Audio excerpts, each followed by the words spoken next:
Westernization and the human microbiome. So, just to start off with definitions to make sure everyone is on the same page, Westernization is the process by which non-Western societies adopt the cultures, ideas, values, and practices of Western Europe and North America, often as a result of globalization and colonialism with direct ties to capitalism. Whereas the microbiome contains microbiota and is the complete collection of microorganisms and their genes which live in the human body. So this study is going to be using global studies of microbiota to compare microbiomes in westernized and non-westernized regions, indigenous ways of understanding unseen microscopic forces on human health, to understand the impact of westernization on the human-environment relationships, and by extension on human microbiomes. So in my project, I discerned that westernization severs the essential human-environment connection, which reduces diversity in human microbiomes and in turn negatively influences human health. So we're going to start with this human-environment connection. And we're also going to start by looking at the first article, which is drawing information from the human microbiome viewed across age and geography. So basically, this study takes a bunch of fecal samples and it DNA sequences them, and it takes fecal samples from people all over the world.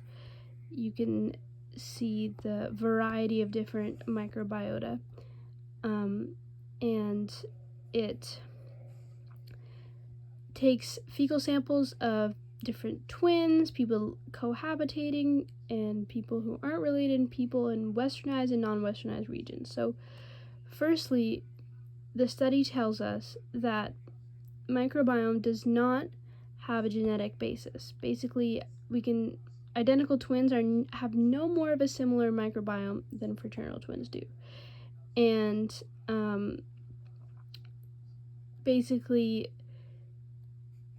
common environmental exposures shape human microbial ecology, because genetically unrelated but still cohabitating adults will have more similar microbiomes than people from different families, which will have less similar microbiomes, which basically tells us that features of gut microbiomes are unique to different locations and lifestyles. So humans are thus extremely integrated into the environment, and environments impact humans. But this is well-known traditional indigenous knowledge. And surrounding this circle, I have some proverbs and sayings which demonstrate this. So this one is a Maori proverb, which is an invocation to bind together the skies, the land, the seas, and those things that are unseen and those things that are seen. From the Bibo of Kenya, we have one that suggests that a person's life is replicated in their environment.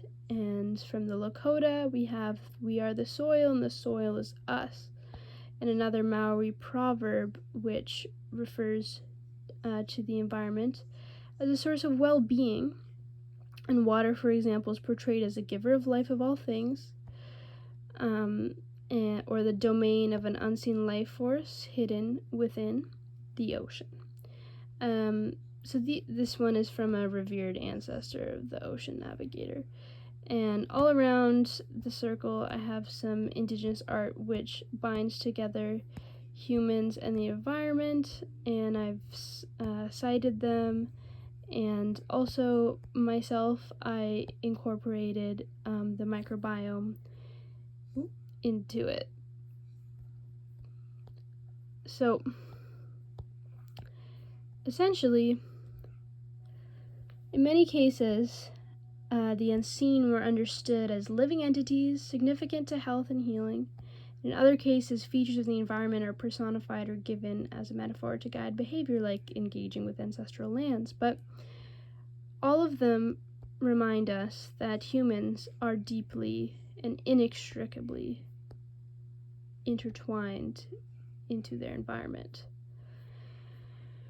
Unfortunately, though, some Western scientists would say that they're uncomfortable with the spiritual connotations associated with indigenous knowledge systems of the unseen, but for indigenous peoples, the spiritual and the physical worlds are intertwined and they cannot be fully understood separately.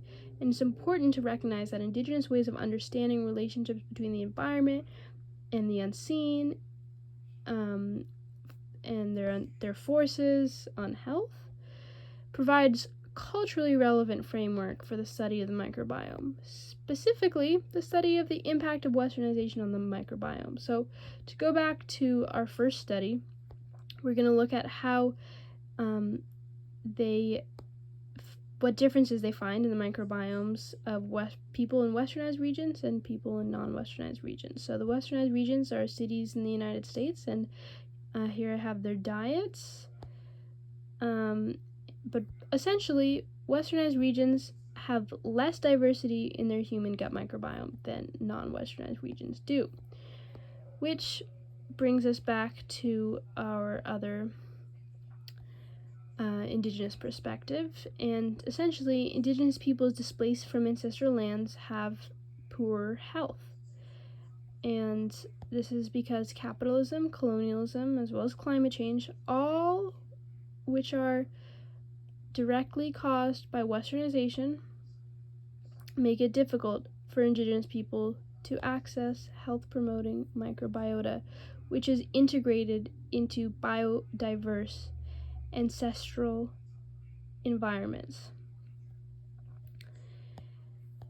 Indigenous peoples globally are disproportionately affected by non-communicable diseases, which are associated with and influenced by reduced diversity in the microbiome. And human gut microbiomes are vastly different in westernized and non-westernized regions. For instance, westernized microbiomes have less diversity, as I just mentioned earlier from this study. So essentially, westernization severs the essential human-environment connection, which reduces diversity in human microbiomes and in turn negatively influences human health.